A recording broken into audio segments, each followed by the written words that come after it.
for a moment, because I know that with LinkedIn, we normally get a couple of minutes delay, even though we're live, before it actually comes out. So I will just begin by saying this is unusual.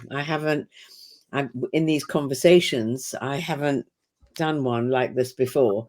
So this is a first for me. So I'm pretty excited about it.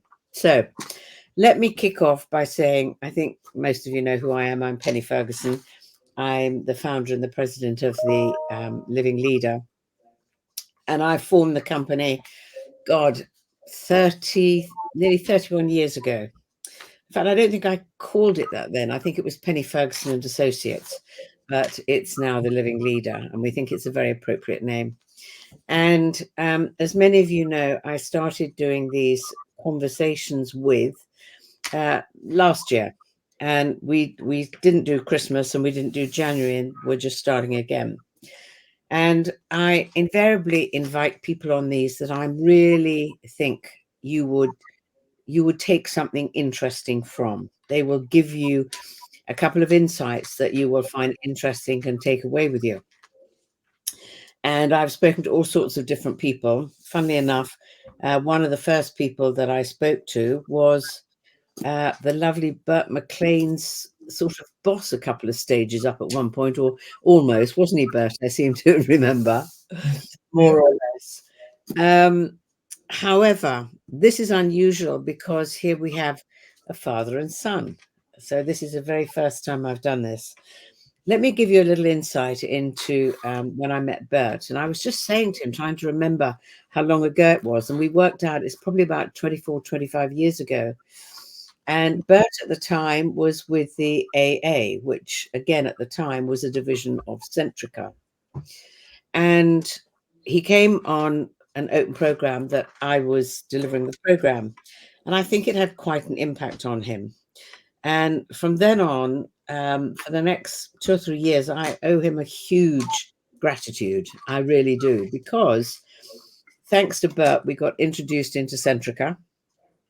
We then got asked to tender against about 3 other companies for taking, I think it was all the directors across all the divisions below director level. Directors didn't need it, which of course wound me up before I began, but there we go. And it ended up that they probably did.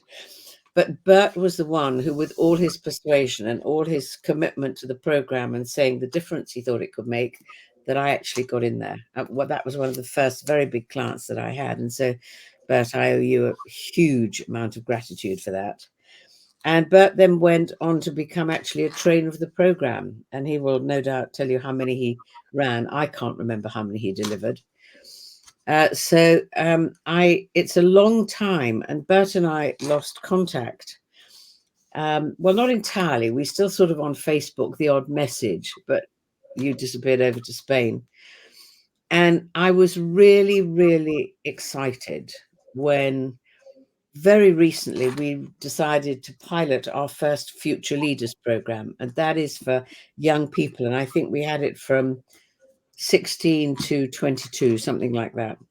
And I then got this message from Bert saying that his son was coming on it. And I didn't even realize his son was that old. So I think I'm right in saying you're 19, Callum. Is that right? Yeah.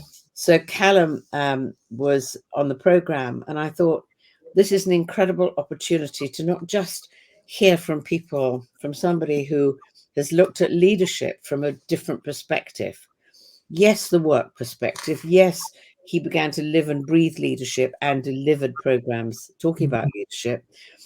But it will be really interesting to see how much leadership, as well as that, has impacted on the way he's brought up Callum and what impact he thinks that's had. Because it's very easy for you to talk to me about my daughter, who's brought up her daughter very differently. But I've never had this situation where we've had a client who's then said, I've brought my son up this way and put my son on the program.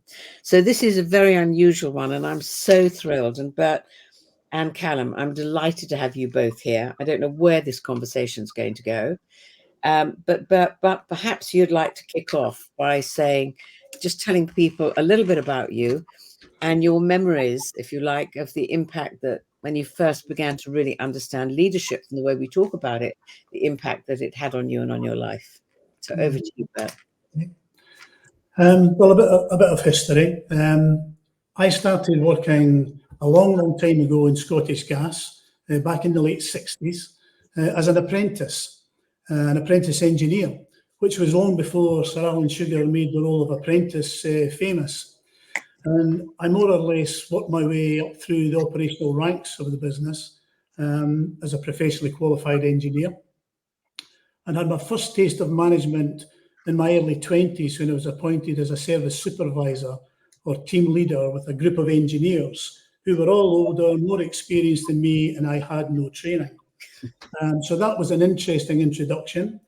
But it was around about this time, I guess, that I made a conscious decision to try and improve my career prospects, to see how far I could go in the organisation. I hadn't done that well academically when I was at school. It's a bit switched off, didn't achieve. Had a great school time at school, great school life, but I just really wasn't achieving anything academically, and I was a bit switched off. And it just, something clicked, and I thought, I'm going to see how far I can get in this organisation from this starting point. So I applied successfully for a job in HR, and in sort of the late 70s, and I was appointed into a job within technical training. I then moved into management development, and during the 80s I ended up running both those departments, and that subsequently led to me being appointed as the training and development manager for British Gas Scotland, which is one of the 13 regions of British Gas PLC. And that, I guess, way exceeded my expectations of what I could achieve from my starting position. And basically, I was operating out of the headquarters in Edinburgh when British Gas decided to go through a major reorganisation. In fact, the gas industry went through a major reorganisation. In 1994, British Gas changed from a regional structure into 5 separate, distinct business units, with all their headquarters being based in the south of the country. I think the furthest north was Long Eaton, which was the retail business unit, with showrooms. But I was fortunate enough people were basically applying for your jobs. All the jobs disappeared and you had to apply for your own job or leave the business. And I think some 25,000 people left the business. Wow. So it was a huge organisational restructuring. And when they separated out the P&L accounts for each of the business units, my business unit was losing £1 million a day. The job I had been appointed to was employee development and resourcing manager. And the concept was that I didn't have any employee development staff. I just had a big budget and I was to outsource the training. But of course, we were losing £1 million a day. So we didn't have any budget. We didn't have any money. And to be fair, at that time, because we were in survival mode, then, there was no real development going on, a bit of resourcing, a bit of recruitment. But that was a really painful experience. I mean, it was pretty brutal.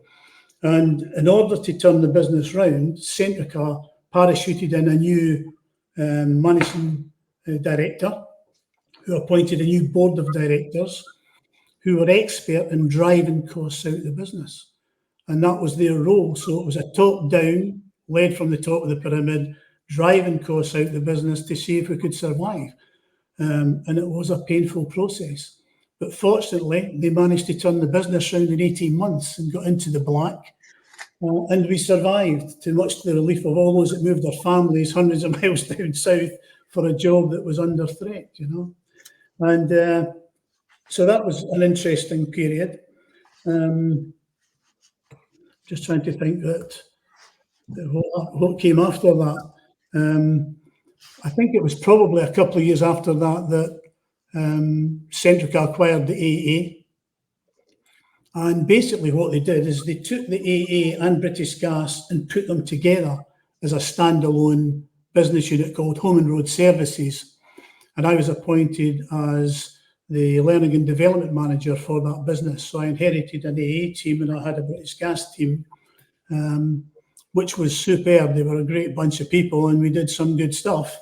But that didn't last that long. About 2 years further down the line, Centrica decided to split that business unit back up again into distinct British Gas and the AA, I think as a precursor to selling off the AA again and putting it back into the market. And at that time, I was working for a fantastic leader and manager in HR who you met, Martin Sawkins.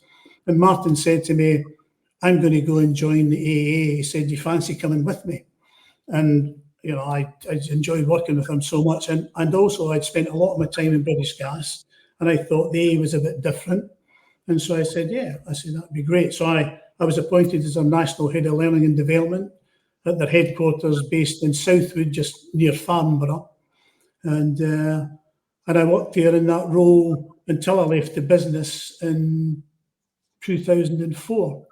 But as we said earlier, around about 2000, when Centrica acquired the AA, that's when I first met you, Penny, and I was first introduced to the Living Leader programme.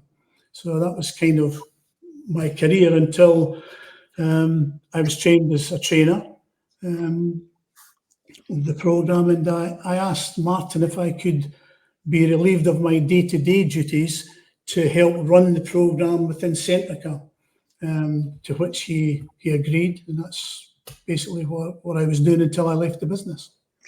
Tell me, what was how many programmes did you end up running, Bert? I have no idea.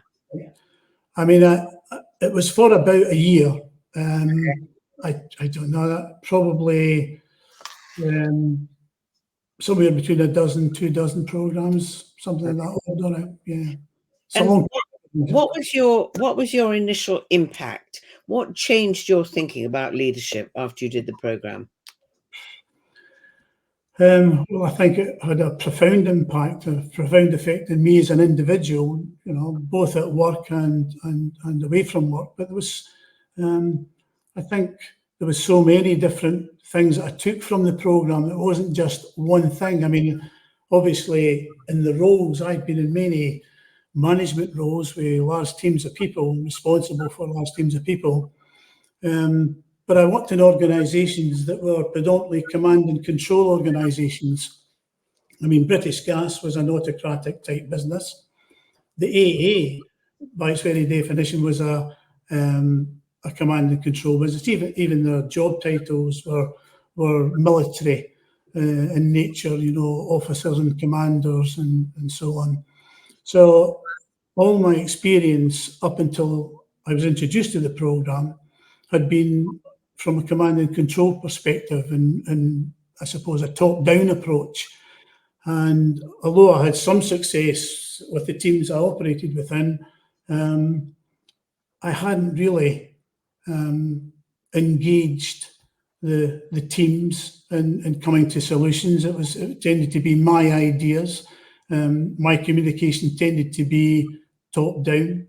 And so just that different approach to seeing how you could change the behaviour to get the team engaged, involved, building on their ideas. All the language of communication was really quite an eye-opener. And as we talked about the sort of green behaviours where we are, you know, involving the others in their thinking, testing, understanding, not telling and selling, but more, you know, pulling behaviours rather than pushing it down the line. So there was lots of areas within the programme, not just some of the things I use every day and I still use that made a big difference for me was give get.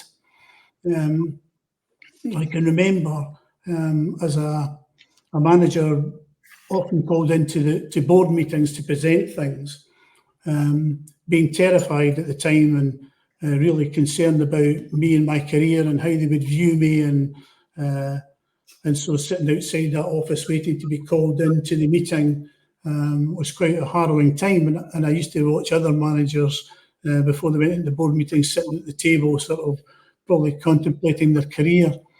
And something I took out of the programme was about give get.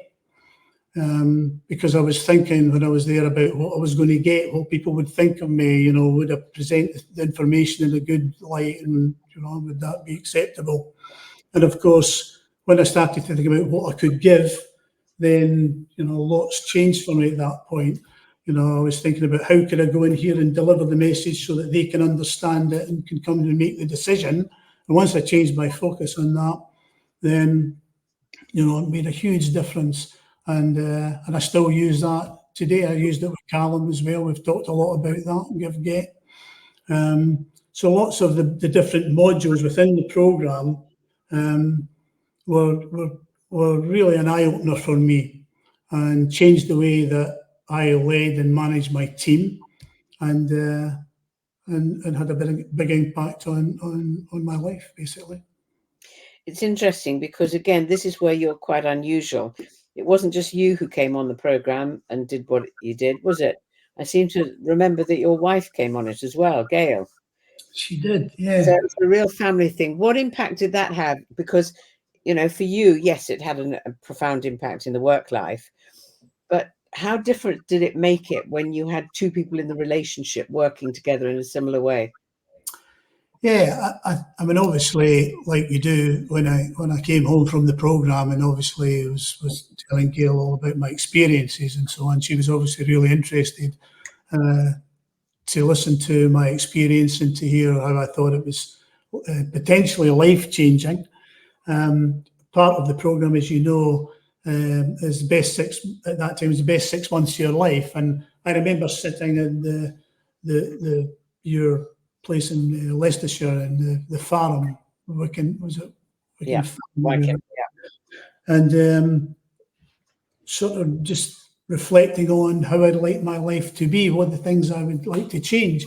And one of those things was really about having a different life to the one I was leading. We were both workaholics and working really long hours. And I always had this thing about I'd like to live and experience a different culture, live abroad, and maybe have a house in the sun, that kind of thing. And chatting that through with Gail and obviously all the other bits and pieces of the programme. And we thought it'd be a useful idea if maybe Gail experienced the programme, and she was an HR business manager in a different part of the old British Gas, which was really National Grid, which became National Grid.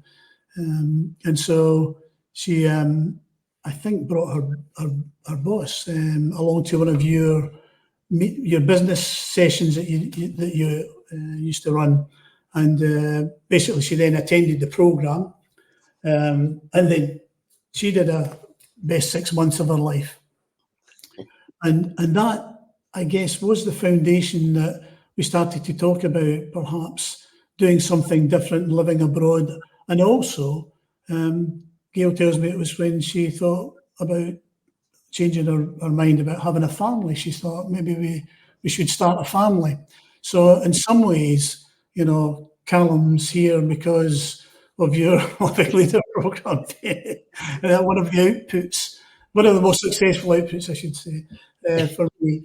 And you know, because we had a common language and a common understanding, then it was really helpful to us when we talked about the kind of life we'd liked for Callum, a different life from what we had experienced in the UK. And that was basically the foundation for us making that change to our lives. Yeah. Yeah, so it's really interesting. So, Callum, you owe me a big thank you. Well, I'm not so sure, but no, I did for sure, you know. So you actually came into existence because your parents began to think, let's go for our vision now, not put it off. Because Yeah. you've been in Spain a long time now, Bert, haven't you? Yes, yeah, we've been here, what's about 16, 17 years. Okay. Yeah. So I'm really curious. So, Callum, you've now experienced the first 2 days of the program. So you've got an insight into probably how your mum and dad wanted to bring you up. What are the real insights that you've got that's made you say, wow, these are probably some of the things that they did irritated the hell out of you, would be my guess. And other things you thought, yeah, that actually makes sense. And now I understand why.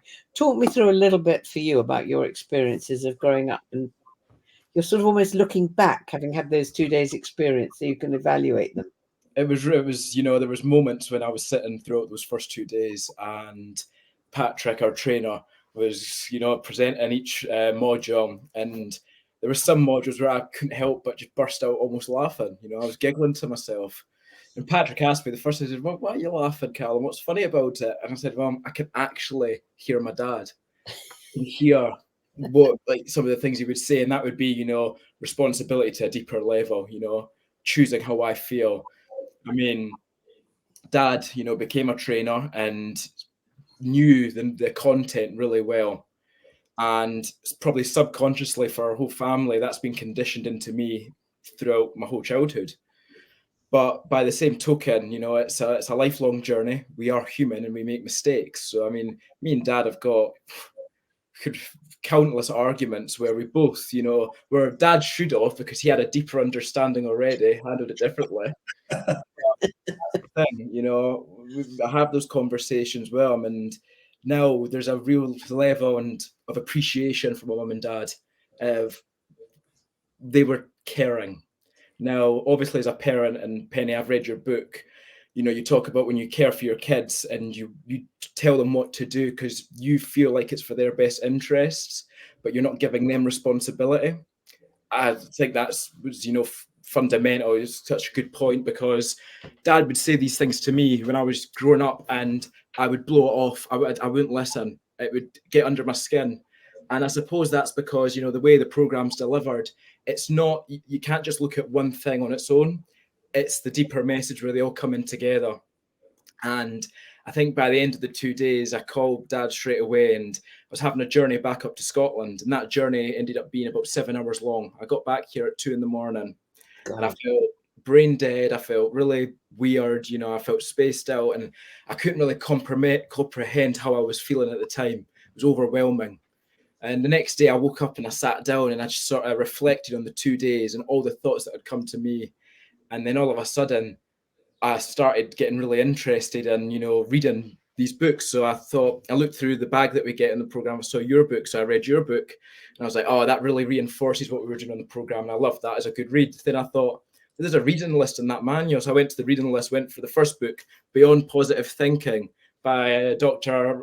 Robert Anthony. Yeah. What a book that was. I mean, I was reading that, and, you know, again, I can hear the principles about, like, that Dad was trying to instill in me. And I don't think I should say I wish or I regret that I did listen, but I think there would maybe a different way where I understood it from a younger age and be able to take advantage of opportunities differently. It's only come to me now when I'm 19, but compared to a lot of other people, like Dad had that eureka moment when he was 50, you know?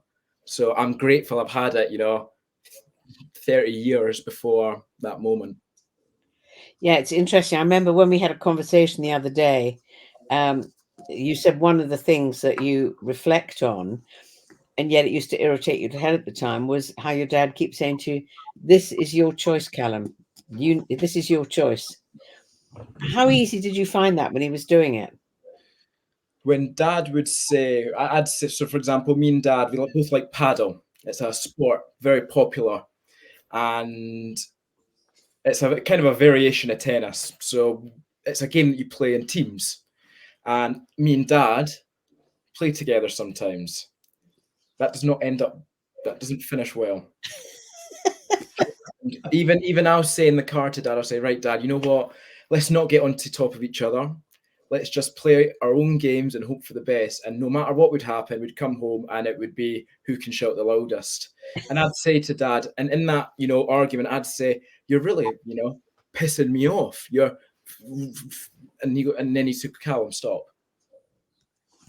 And I knew what was coming. It was, you're choosing to feel pissed off.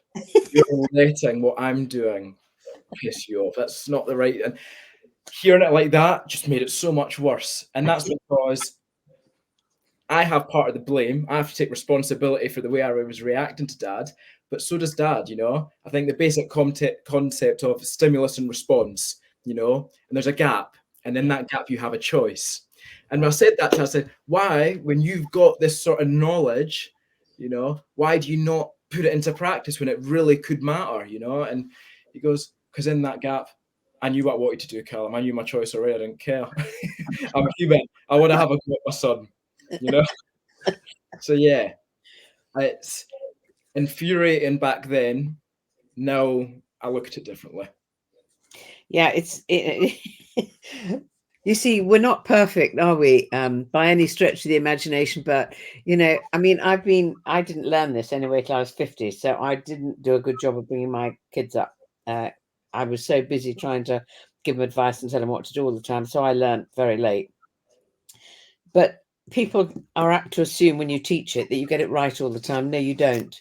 You absolutely don't. And the places where you're more likely to go into giving advice, telling, trying to tell people which way they need to go, how they need to think, etc., is when you care very, very deeply. Because somehow you feel that your experience and your age and your knowledge and everything else is going to help them. And it's really hard at times not to leap in giving advice left, right, and centre. Really hard. So we're human. And I was funny, I was thinking about the difference that the programme has made to both myself and Gail and Callum's life. And there was two things. I mean, at a conscious level, as parents, we wanted to give Callum confidence. If there was something that we really talked about, was about helping him to build confidence, self-worth, to help him remove any limiting beliefs that he had. So that was at a conscious level, and that we're really self-aware about those things about when you're parenting. But also, I think the programme works at a subconscious level, and the behaviours that you demonstrate, and some of that started to come naturally in our language, in the way that we would be talking to Callum. And it's there was two parts of that. The conscious decision to try and make sure, and I think the confidence thing was something that we see in Callum from an early age. I mean, it was his ability to build relationships with people at school, and the confidence he had. I think Callum was only in year 7 when I read this book called Bounds by Matthew Syed, who's a well-known journalist, award-winning journalist, about the talent myth. And it had a profound effect on me reading this book, and I shared it with Callum when he was in his last year of primary school. And Callum got really interested in that. And then he actually was discussing it at school with his teacher. And the teacher said, well, I'd like you to do a presentation to the class, Callum. So Callum did a PowerPoint presentation, which I helped him with to put together at that time, on that concept of the talent myth by Matthew Syed. And the teacher was so impressed that he asked Callum if he would do it to the whole assembly. So Callum actually presented to an international school. I don't know how many people were at that assembly, but a PowerPoint presentation when he was, and I thought, when I was that age, I just was nowhere near, I would nowhere have that confidence to deliver something like that. And so, Callum has been on that journey in developing his confidence, and it shows in his relationships that he has. It's amazing. Callum, what do you think it was that your mum and dad did that allowed you to develop that confidence? You know something, Penny, I've thought about that myself, and I don't even think confidence is one of the things I think about. I think for me, when Dad goes to building relationships, when we had our program, I mentioned that I would actually go sometimes on a night out with a couple of my teachers, and people, and it's when you're, in your last year, it's a bit different. There's still a relationship, their professional relationship, but I mean, we live in quite a small town, so it's accepted that things might happen. You might see each other, and people would ask me, "Why are you going out with a teacher?" Like, they would really question, because in school you view teachers as teachers and students as students. I didn't. I still keep in contact with a lot of the teachers that I got on well with. I never saw them as a teacher. I saw them as a human being. Does it matter who I meet in life, what position they hold? For me, it's just another person, and that's what matters. And I think that's what mum and dad taught me from a young age was, you know, having maybe the confidence to, and brought me up to be respectful, to speak to people, not shy away. But I think one of the bigger factors is that mum and dad had me at quite a late age, late stage of their life. Dad was 50, mum was 41, or the other way around, 51, 41, I can't remember. So I didn't, and we used to live in a lovely villa, but it wasn't in a town. It was in the middle of nowhere. And if I wanted to go see my friends, it was a 15-minute drive. So I couldn't walk out and, you know, socialize. And the people I used to socialize with were mum and dad's friends. It was their social groups. And I got on really well with them. So sometimes I do think when I was at secondary school, I actually struggled more to socialize with my own peer group. And I found it easier to hang around with the teachers, you know? And I think that was down to being conditioned at that age, subconsciously. That's interesting. And so how long ago did you start at university? I started 7 months ago. Okay. So how easy, when you got there, did you find it start forming relationships there? I found it quite difficult at first. If I'm being honest, I kind of jumped between people and tried to figure out, because I came from Spain, and it was just a different ideology on what friendship really is. And in an international school, the friendships for me, depending on the person, you know, are really different. One year you're studying in Spain, and the next year they're moving off to the Netherlands or back to the UK. So friendships, you know, are really quick and you can form them quickly, and people that are in that environment are used to it. So coming here, I mean, yeah, I've got the Scottish accent, but I think like a Spanish person. I do Spanish things, you know. I drink, you know, different things, eat differently, and they question it and they look at me differently, not in a negative way, but it separates me. So when I first came to uni, I mean, there's one guy I've really just gelled to, and it's because I think I see myself in him and he sees the same in me. We're really similar minded, so we get on well. But I still struggle even today. You know, I look at certain social groups and I don't feel like I fit in there. And it's not a bad thing. I don't feel negative about it. It's just something that I'm aware of, you know, and it's something that, you know, maybe in the coming years will change when I kind of settle into the Scottish culture.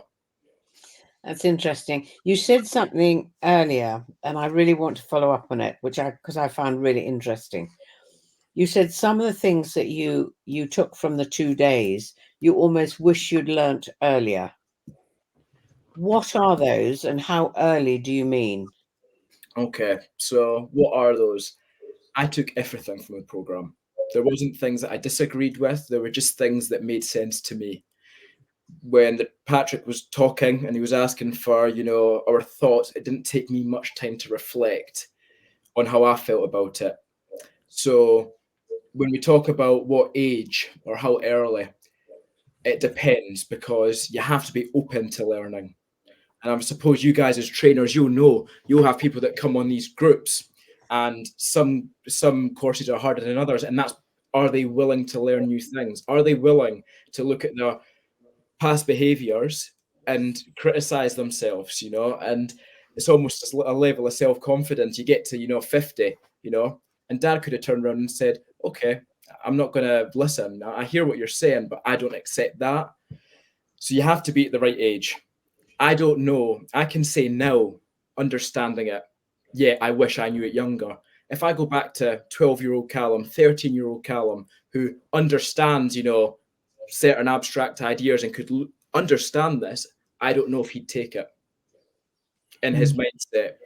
Do you think dad told me about the course before I went? He said, don't judge the course. Sit there and live it. Just listen and see what you think. And that's it. Don't try and, you know, overthink it. Just whatever comes to mind, you say it. And that's exactly what I've done. There was other people in the program that, you know, get sent on lots of them. And for them, they were enjoying it. But I could tell that they weren't taking the same sort of things that I was taking away from it, you know, on just normal day-to-day relationships. And even, you know, I can compare that back now, is when you asked dad to give an intro about himself. And then I thought about how I'd introduce myself. They're so different because obviously dad's got so much experience in the workplace, whereas, you know, I'm only starting my career. And dad just launched in straight to the the management side, the leadership side. And I think the course, yeah, that's sort of how we talk about it. But if you make the connection and you read some of the books that you've recommended, it all starts here. It's leadership from the inside out. And yeah, it's crazy. And I think the question I asked myself, and you asked the other day, it was like, and Dad said as well, is what age would you roll it out in schools? Now, I've spent probably 2 hours brainstorming it, genuinely thinking about every little thing. And this is a big debate. Yeah. But if we keep it brief, it would be this education system in the world is failing. Fact. Yeah. People that are setting their GCSEs, their standard grades, which they are forced to be there to do, a majority of them aren't happy. They don't want to be there.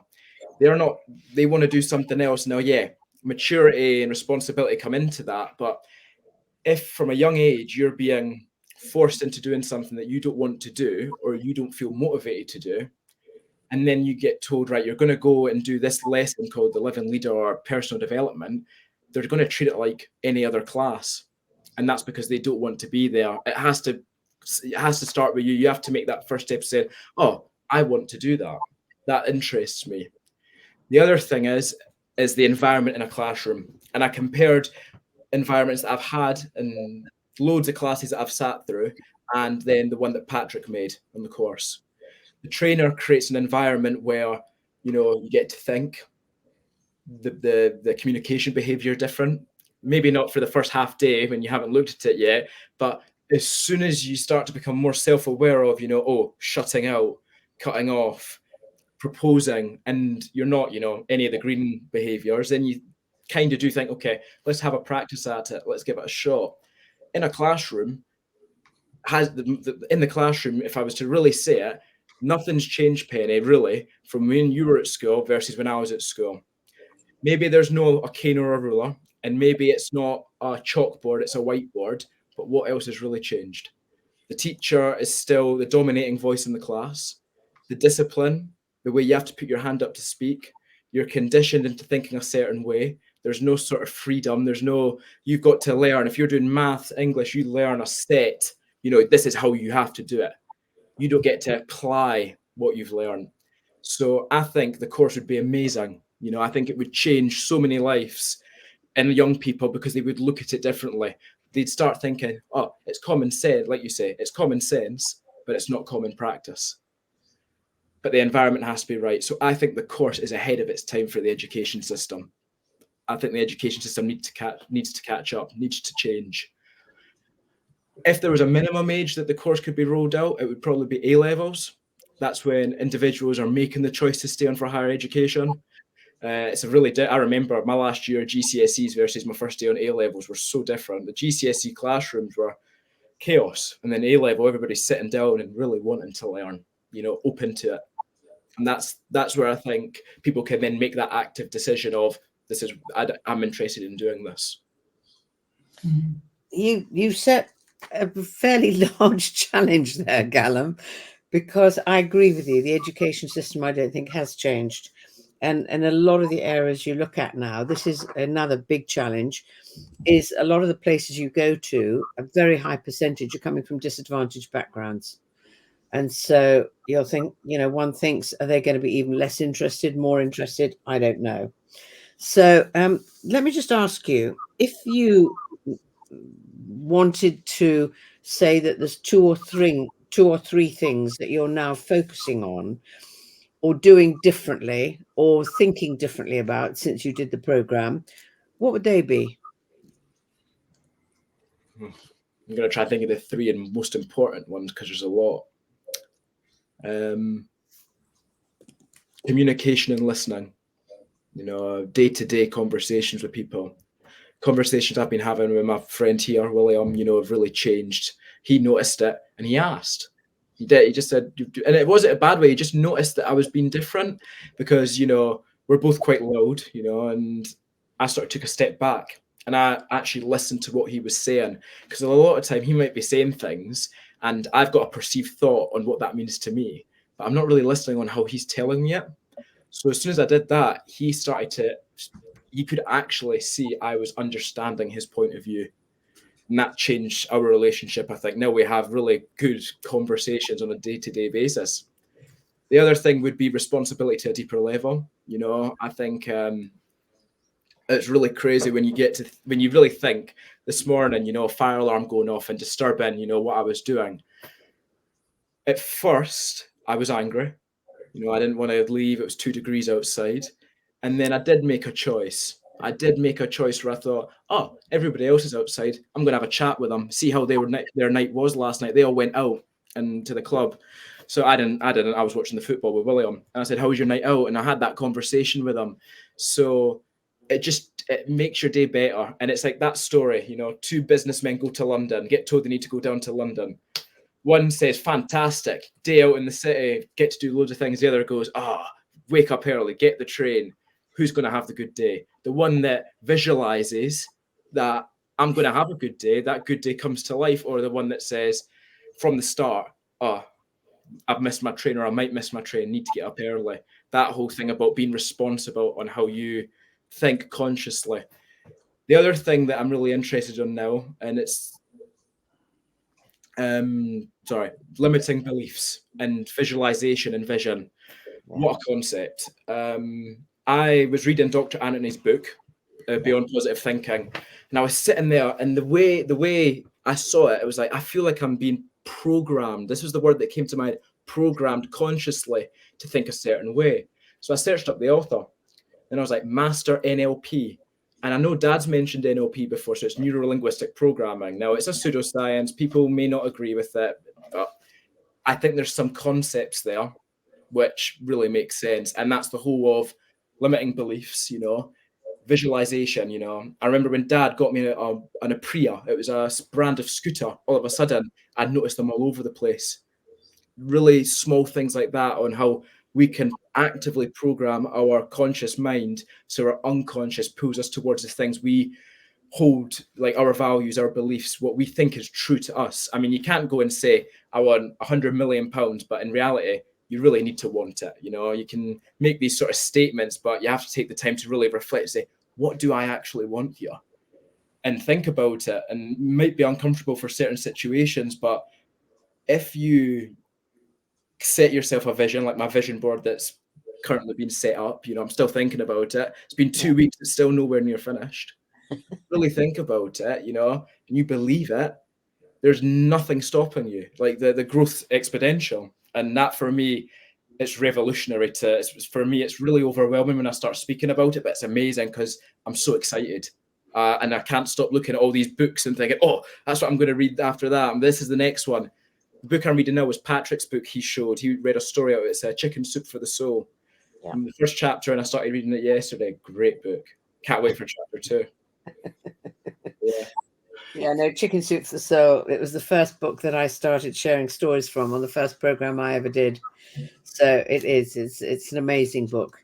I have to say, Callum, I will be very surprised, and I need to ask your permission on this.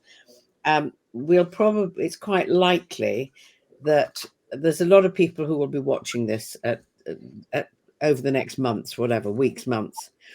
And I think there's going to be a lot of people who are going to be quite interested in some of the things you're talking about as a very young person at university. How open are you to people emailing you with questions if they want to ask you anything about your leadership journey? Because hearing you talk, you are really on your leadership journey. You haven't just taken it and said, this is interesting. You've taken it literally and said, this is how I want to be.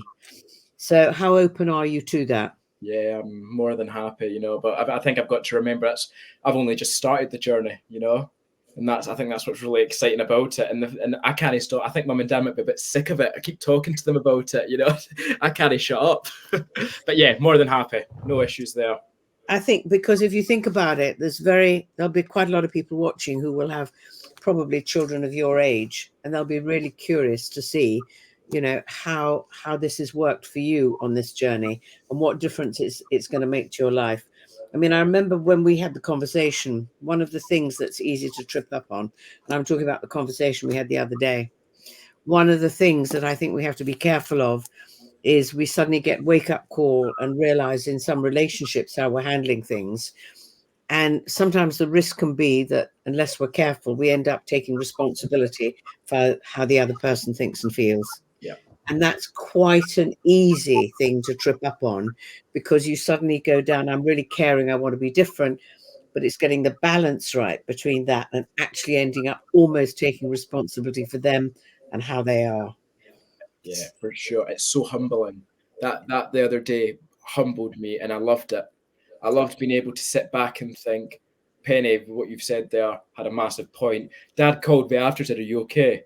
You know, and I was like, "Yeah, I'm fine." But because although I may know a really small amount of this, and I truly believe in it, it's the same as Dad. You know, he did the master class, he became a trainer. He really tries his best to be a living leader and bring people with him. You know, help them. That's what he did with me. And you still make mistakes. And hey, I made a mistake, and it is what it is. I would probably handle it differently, but I'm thankful I've got that experience because, you know, I mean, Yeah. Penny, you make it look so easy, but you've been doing it for 30 years, you know, constantly. So that's the difference. Yeah, the difference is I still screw up. I probably screw up. I become aware a bit more quickly, but I still screw up, believe it. You know, I do. So, God, that's been so valuable, Callum, so valuable. And it's so exciting to hear your passion and your commitment and your determination to do it. And I think that although you may not be aware of it, I think you'll begin to be having an impact on the people that you have as friends where you are at university. So I think that's kind of special. I think people might be a bit shocked when I say this, but I hope one day in the not too distant future, you actually consider becoming a young person who delivers this program to other young people. I think you could be amazing, amazing, amazing.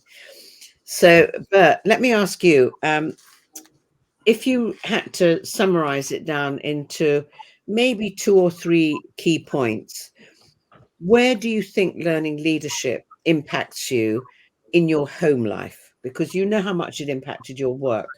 But if you had to say the 2 or 3 key things, you've talked about one where you tried to give Callum confidence, but give us a couple of other things that you think you really tried to hold on to where leadership is important at home.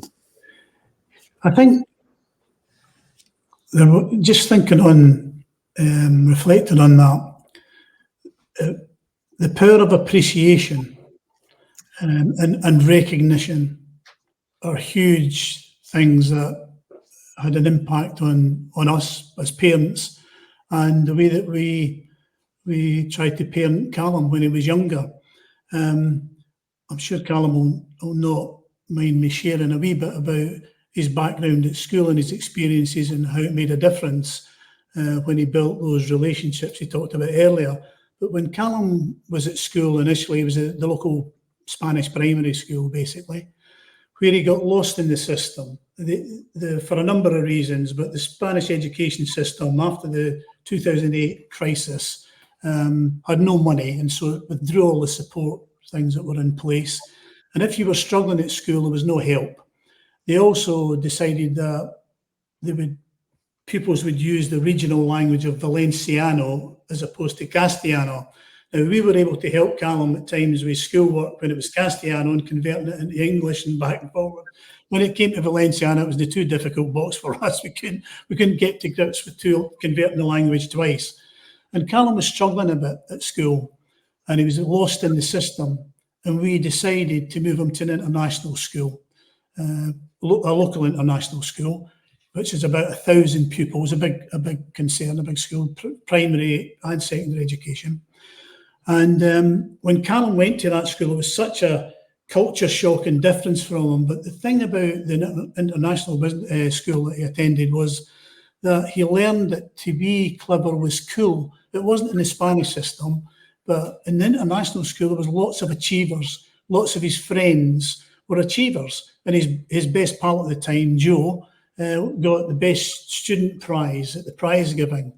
And I think Callum was motivated by association. He started to look at those around him that were achieving, and he thought, hey, this is okay to want to achieve. But he started from quite a low starting point, a low base, and he was struggling to to adapt to the system for the first couple of years. And then he surprised us all on a sports day by actually winning all 4 or 5 races he was in, and they won the cup. And we were astonished that he had done so well. We didn't realise he could run as fast. And of course, the teachers then made a big thing of it. And at the prize giving, which is a big do in the international school, they have it in Lycée in a huge big hotel, and there's hundreds of parents go, and they make a big deal of it. Callum got an achievement award for PE, his first achievement. And I remember, I mean, obviously as parents, you feel proud of your kids when you do that kind of stuff, but the impact it had on Callum, because there wasn't a year after that he didn't get an achievement award, but they were for different things, for computing, for ICT and other subjects. And it was the recognition that he was getting from his, not just his peer group, but from the teachers, the recognition and appreciation of his achievements that seemed to motivate Callum to want to do bigger and better things. And he went from, as I said, a very low point when he started off in school to actually working his way right through to being nominated for head boy. And that was by his peer group, but also voted on by all of the teachers at school, who had built these fantastic relationships with through a lot of extra curricular activities and scuba diving and environmental groups and building relationships as he went. But that recognition, I think, and appreciation really drove him on to bigger and better things. And I think that the power of that is, as a parent, to appreciate your kids and recognise their achievements is really powerful. Yeah, I think it is so, there's no question it's so powerful. And when I look back, I think, oh God, why didn't I learn this sooner? Because I tell my children almost every day I love them. Yeah. Really always. If they got good results at school, I'd probably say, well done, or whatever. And of course I did. But I spent more time focusing on the areas that they didn't do as well, thinking I was helping them to get them pay attention to that, or giving advice how they could do it better. And that was crazy. I was much more inclined to put their attention on things that I didn't want rather than things that I did want. And it's such a simple thing to learn how to do. And when I look back, everything I was doing for the best reasons in the world, because I loved them. But also what I was doing was really, really unhelpful. And the other thing that I think is key, and I have to say, hearing Paul Stobart, who's an amazing leader, talking about this is interesting. It's not just about saying to somebody, you've done a good job. So you can say to somebody, oh, the way you handled that, it was a really good job. But how much more is it if you say, just watching you and the way you were building the relationship and the care that you were showing was just amazing. So actually putting the attention, not just on the job, but being able to say, this is what I appreciate about you as a person. That's when I think it has so much more power. And we're actually, I think, often apt to forget that. And, these days, it's silly things. Like going to a restaurant. I mean, I don't know how often you notice this, but I noticed so often, I was in one the other evening, but when waiters and waitresses are serving, people just don't notice them. It's as though they're a piece of the furniture and they're taking their plate away and putting a new one. They just don't notice them. And honest to God, nobody puts a plate down in front of me without me turning and looking at the eyes and say, thank you, I really appreciate that, thank you. And if I can find an opportunity at the end to go and thank them and say, I really do value the way you've looked after us this evening. It meant a lot to us. We had wonderful service and I enjoyed it. And thank you for your attention. So it's not just about the job. It's about saying, I've noticed you as an individual. And I just think that's so important. And we don't get taught how to do that. We don't. And I think it's absolutely key. So Callum, it sounds like you've had some benefits from your dad learning about leadership in the home as well as work. Well, for sure. What you say there, Penny, is I agree. There's moments where I'm in Spain, and Spain's an interesting country. It's my favorite country in the world. I love it. I love where I grew up. It's like, I can't wait to go back on Saturday morning. But saying thank you makes a massive difference in appreciating someone. And since I've been on the course, I've started a daily ritual of spending about 5 hours in the library, doing different things, reading, uni work, whatever. And when I leave, there's this man who's I've seen every day, sits there, and people walk past him, and he's pretty much the gatekeeper for the library. And I just thought to myself, I'm just going to start saying thanks for that. Have a good day. It's just something small. I didn't go into the level. I appreciate the way you keep us safe. I just said thanks. Have a great day. See you tomorrow. And the way he's on his computer, all of a sudden he lights up. His face just, and I've done it, and it's the same reaction every day. It doesn't get old for him because it's so new and so fresh. And he'll go, "Oh, you too." And then I wonder, okay, so maybe he was having a shit day. Wasn't his day. And now I've done that. Who knows if he does that to his colleagues? Says thanks for the coffee. It really gives them like something more because he's in a good mood. And then the effect that might have on all those 8 employees in the library and on their families. And I was sitting there thinking, I was reflecting on it a bit last night. I was like, whoever you thank can change their day. And then I read a chapter from Chicken Soup from the Soul. And this one really got me. It was 2 young boys are walking home from school, apart from each other, didn't know who they were. And one boy in front of him was carrying all his books and about 3 jackets. And he drops them. So the other boy comes over, helps him pick it all up. And he saw he was in a bit of a bad mood. So he asked him, "Do you want to come round to my house and we'll watch TV?" So that's what they done. They had a great time together. And over their 8 years in secondary school, they were friends. And about 20 years later, they had a reunion. And in that reunion, he goes, the boy's name was Mark. He goes, "Mark, remember that day I dropped all my things? Do you know, did I ever tell you why I had so much stuff?" And the boy goes, "No, you didn't." He goes, "Well, I wanted to empty my locker. I was having a tough time at home and I thought I was going to clear my locker." He said, "Why are you clearing your locker? We were in the middle of term." He replies, "I was going home to kill myself that day." And it was just that one sentence there changed the story completely. Yeah. And that's the power of, if you take the effort, because it costs us nothing. Because what does it cost us as human beings to appreciate someone or do something slightly different? It could save their life. It's a fabulous story. I remember it. I remember reading it. Yeah, it is. And I'm going to ask you a question. If you knew that you can do even more than say thank you to that guy in the library, what's the next thing that you might do? So I thought about it. I'm going to write a letter. I'm going to write a letter and just, appreciate like that. I'm also going to get them a massive box of celebrations. And I'm going to go up to him and just have a chat, figure out see who he is in that, have a conversation with him, because I think that's the appreciation there, because he just gets ignored. I think that'd be amazing. So, guys, I'm really sorry. We've suddenly run out of time. I've suddenly looked down and thought, oh, my God, we're just about to go over time. So, look, I want to say a huge thank you to you both. I really do. I'm so grateful for you coming along. And I think there'll be a lot of people who are going to be really interested. Oh, we've had this. Wow, such an inspiring talk. Thanks for sharing. Richard, how wonderful. And Tasha. Did Tasha train you or not, Bert? No, it was Jim Lynch. Oh, okay. Tasha, anyway, she sent a message saying good to see you.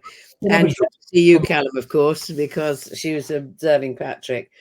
So I think that Katie, I'll ask Katie to send are you happy for both your emails to be put out there? So if anybody wants to ask you any questions, they can do that. That will be really lovely if you can. So we've already had somebody else saying, thank you, that was fabulous. And I really do think you're likely to get quite a lot of questions, Callum, or you're going to get people who are really interested in finding out, people who have children, thinking maybe that you might be able to give them some insights into how they might handle. And if there's anything that anybody needs to ask me, of course, they need to know where to come. But I just want to say thank you. This has been a new conversation. I've never done this before, but to have somebody come on who has done the program, delivered the program, had a son, brought a son up in the best way he can, recognizing he's made mistakes, like I have plenty of times, but he's done the best he can, and you've experienced it. That has been really, really special, and special for me as well. I've enjoyed it, and I've loved listening to you both. So I just want to say a huge thank you. Well, thank you, Penny, for inviting us on to the programme. It's been a real experience, and listening to Callum, I couldn't be more prouder. But thank you for all you do and all you continue to do in terms of taking leadership forward. We all appreciate you. Oh, thank you, Bert. Thanks, Callum. Thank you. Thank you.